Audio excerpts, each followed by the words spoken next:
주요 정치 이슈를 다루는 매일 챙겨봐야 할 뉴스를 시작하겠습니다. 제주시 갑에 출마한 우리공화당 문대탄 후보가 문재인을 저격하는 문구를 넣은 현수막을 거리에 설치하자 최고존엄을 비난했다며 민주당이 크게 반발했다고 합니다. 현근택 더불어민주당 대변인은 3일 서면 브리핑을 통해 국민의 외면을 받는 우리공화당의 후보가 문재인을 노골적으로 비하하는 문구를 넣은 저질 현수막을 게시해 유권자의 분노를 사고 있다며 막말에 불과한 현수막을 당장 철거하라고 촉구했습니다. 하지만 제주특별자치도 선거관리위원회는 이날 매경닷컴과의 통화에서 현재 문대탄 후보 측의 자제 요청은 한 상태지만 여전히 현수막은 걸려있는 상태라며 하지만 선거법 위반에는 해당되지 않기 때문에 선관위 측에서 강제할 수 있는 부분은 아니다라고 설명했습니다. 우리 공화당 수석대변인은 매경닷컴과의 통화에서 박근혜 대통령에게 문재인 좌파 독재 세력이 했던 온갖 잔인하고 더러운 짓에 비하면 점잖은 표현이라며 자신들이 했던 일들이나 되돌아보라고 돌직구를 날렸습니다. 해당 소식에 온라인 누리꾼 반응을 살펴보면 우리 공화당의 입장을 호응하는 분위기입니다. 민주당 대변인이 우리 공화당 후보자의 현수막 문구로 유권자 분노를 사고 있다고 주장했는데 우리 공화당 현수막 문구를 좋아하는 사람은 대한민국 유권자 아니다 이 말인가요? 지금 화면에 보이는 사진을 보시면 버스에 부착된 선거 홍보물이 마치 틀린 그림 찾기처럼 보일 겁니다. 더불어민주당과 더불어시민당의 이미지가 똑같습니다. 마치 컨트롤-C로 복사해서 컨트롤-V로 붙여놓기 한 꼬라지입니다. 이러다 보니 꼼수 선거운동 논란에 휘말렸습니다. 중앙선관위는 두 당의 쌍둥이 버스 외관이 선거법 90조 위반 소지가 있다고 보고 중지와 시정을 요구했습니다.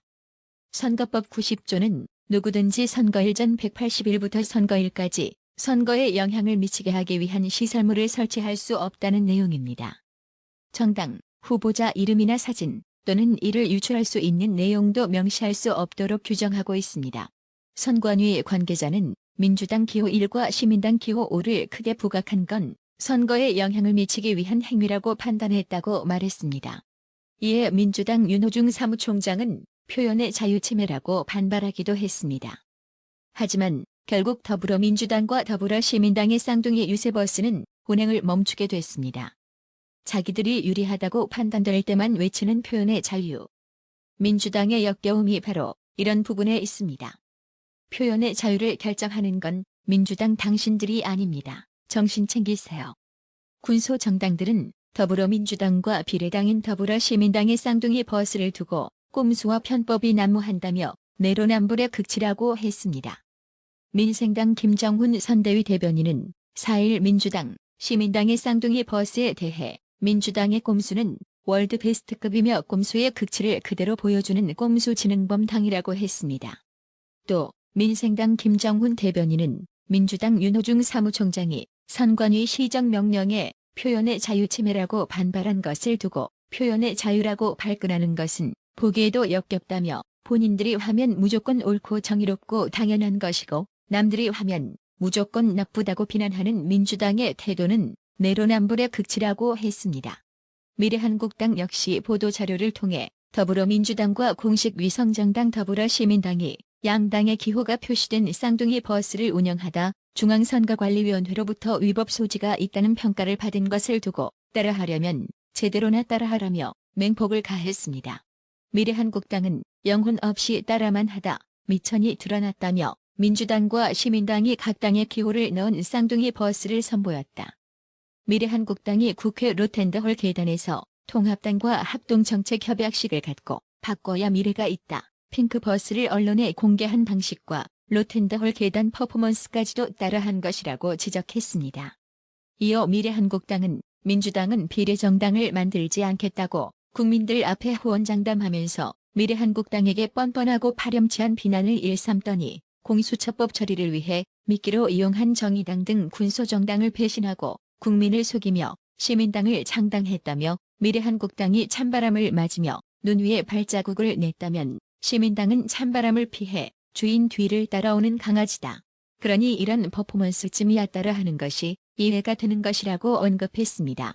미래한국당은 문제는 따라하더라도 제대로 따라해야 하는데 욕심이 과했는지 선거법에 무지했는지 후보명이나 기호를 표시할 수 없는 업무용 당버스에 각 당의 기호를 대놓고 표시했다며 선거법에 적시된 사항을 위반하고서도 적반하장식으로 중앙선관위를 겁박하는 모습은 마치 겁에 질려 호랑이에게 짖는 강아지의 무지에서 비롯된 용감함과 유사하다고 꼬집었습니다. 아울러 미래한국당은 영혼 없이 따라하다 미천 드러난 시민당은 이제라도 창당 과정의 파렴치함과 선거법 위반에 대해 국민들께 머리 숙여 사과하고 당을 해산해야 할 것이라고 일갈했습니다. 민주당의 졸렬함은 이뿐만이 아닙니다. 대한의사협회의 문재인 좌파 정권 때리기가 몹시 아팠던 탓이었을까요? 의료진들은 여전히 종식되지 않은 우한 코로나와 최전선에서 사투를 벌이고 있는 가운데 민주당이 지난 3일 의료의 핵심인 의사만 빼고 보건협의체를 만들었습니다. 이에 의사들은 정부의 코로나 대응을 비판하고 있는 주류 계층인 의사들을 제외한 건 옹졸한 처사라며 반발했습니다. 보건의료단체협의회는 대한치과의사협회, 대한한의사협회, 대한간호협회, 대한간호조무사협회 등 15개 단체로 구성되어 있지만 대한의사협회는 참여하지 않았습니다. 이에 대해 한 의사는 코로나와의 전쟁 최일선에서 목숨을 걸고 싸우고 있는 의사들을 생각한다면 더불어민주당이 이렇게 하면 안 된다며 문재인도 코로나 환자 진료 후 감염되어 사망한 의사에 대해 비통한 마음이라고 애도를 표했는데 민주당도 비통한 마음이 조금이라도 있다면 이런 옹졸한 일은 하지 말아야 할 것이라고 주장했습니다. 이어 총선 끝나면 해체될 보건개혁 협의회나 만들면 의사들 마음 얻기가 더 어렵다고 덧붙였습니다. 그렇습니다. 의사의 지적처럼 지금 모두가 방역에 집중하는 이 시기에 이런 보건협의체를 왜 처만들었을까요? 아마도 의사들의 문재인 좌파 정권의 방역 대응 실패 비판 목소리를 견제하기 위한 정치적 수단이 필요했던 것 같습니다. 이처럼 갈라치기, 편가르기는 좌파의 전유물이죠. 온라인 민심도 진짜 어이가 없네. 크크크. 말 잘 듣는 사람만 뽑은 거냐? 보건의 핵심인 의사가 없다? 도대체 뭘 하려고 이런 걸 만드나? 정권에 비판적이면 무조건 배척하는 게 옳다고 보는가? 다독이며 국민을 위해 나아가야지. 이게 대한민국의 현실이라니 웃긴다며 의사만 쏙 빼놓은 보건협의체 구성의 의구심을 나타내며 나라의 TV시각과 다르지 않은 반응을 보였습니다. 4일 전북을 찾은 정의당 심상정 대표는 익산을에 출마한 후보와 함께 폐기물이 불법 매립된 익산 낭산면 폐석산을 찾은 자리에서 악취가 정말 심하다. 오염이 심각한 것을 피부로 느낀다며 이 지경이 될 때까지 환경부와 지자체가 무엇을 했는지 모르겠다. 알고도 아무 조치도 취하지 않은 정치권이 반성해야 한다고 했습니다. 심상정 씨 워딩이 참 웃기는데요. 전북 익산이라고 하면 특정 정당에서의 정치인이 유난히 많이 배출되는 민주당 텃밭 지역인데 왜 정당을 특정하지 않고 애둘러 정치권이 반성을 해야 한다는 헛소리를 하는 거죠? 또 심상정 대표는 우한 코로나 사태로 IMF 같은 경제 위기가 찾아올 것이다. 이를 대비해야 한다.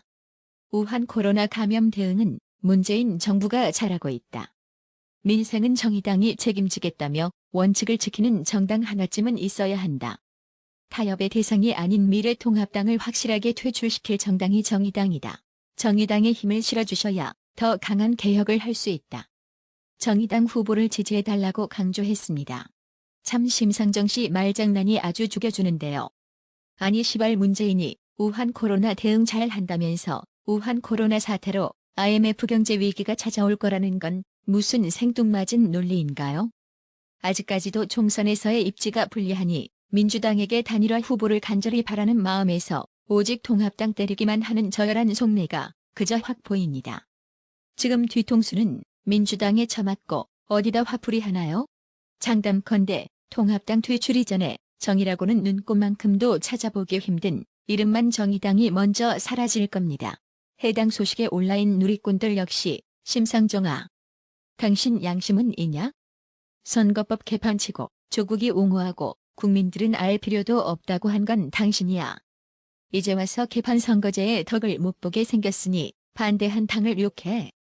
그만 세금 축내고 사라지길 간청한다. 야당이면 여당이 잘못하는 것 없는지 견제하고 국민을 위해 일할 생각을 해야지. 그렇게 이용당하고도 아직도 민주당 찌꺼기 잔반 처리를 자처하고 있으니 한심하기 짝이 없다. 끝까지 민주당 이중대 노릇하겠다는군. 조국 수호는 안 외치냐? 라는 심상정이 처신을 질타하는 댓글 내용들로 채워지고 있습니다. 현재 검찰이 문재인 좌파 정권을 개조질 두 종류의 칼자루가 있겠습니다.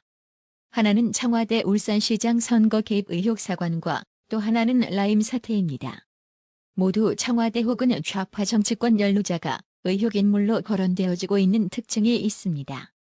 특히 울산 선거 개입 의혹 사건은 검찰의 수사를 받아야 할 인물들이 이번 총선에 대거 뛰어들어 당선 확률이 높아지면서 향후 수사가 좀 어렵게 되었습니다. 그래서일까요? 검찰이 라임 사건에 부쩍 공을 들이는 모습입니다.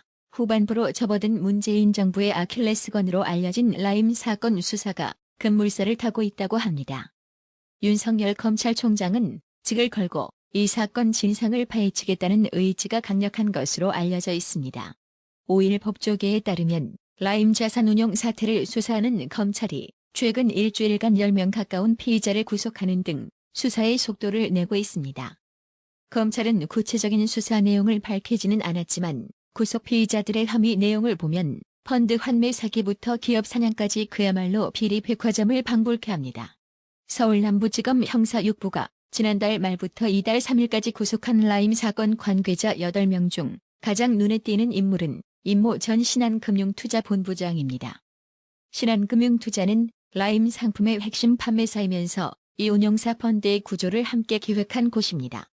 검찰은 임 전 본부장이 그 핵심 역할을 맡았다고 봅니다. 검찰이 임 전 본부장을 구속하면서 자본시장법 위반 혐의와 함께 특정경제범죄 가중처벌법상 사기 등 혐의도 적용한 점은 눈여겨볼 필요가 있습니다.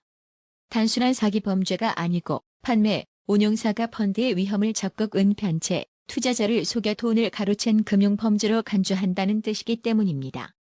법원이 임 전 본부장의 구속영장을 발부하면서 그와 관련한 검찰 판단이 상당 부분 소명됐다는 평가가 나옵니다. 무엇보다 검찰은 수많은 투자자에게 막대한 피해를 안긴 이번 사태의 몸통을 추적하는 데 수사력을 집중하고 있습니다. 김 회장을 비롯해 라임 펀드를 기획하고 운용까지 담당했던 이종필 전 부사장까지 이번 사태를 주도한 피의자들은 모두 잠적한 상태입니다. 라임 자산운용의 뒷배에 대한 수사는 이번 사건 진상규명의 성패를 가늠할 척도가 될 전망입니다. 라임 상품만 1조 원어치 이상을 팔았다는 녹취록을 확보한 검찰은 해당 녹취록에 등장하는 인물과 관련한 기본 사실관계는 확인한다는 방침으로 알려졌습니다. 특히 녹취록에서 확인된 청와대 행정관이 라임 사태 확산을 막았다라는 전대신증권 반포 WM센터장의 발언은 이 사건 수사가 문재인 정부 청와대로까지 이어질 수 있음을 시사하는 대목입니다. 검찰은 금감원 출신인 해당 청와대 행정관이 라임의 돈줄 김 회장의 고향 친구라는 점에 주목하고 있습니다. 조 CEO님, 휴일에도 구독료 후원 정말 감사합니다. 나라의 TV는 보다 더 양질의 컨텐츠를 생산하기 위해 자발적 구독료를 후원 형식으로 받고 있으니 많은 성원 부탁드립니다. 구독 그리고 알람 설정, 뉴스 영상 내용이 좋았다면 좋아요를 클릭해주세요.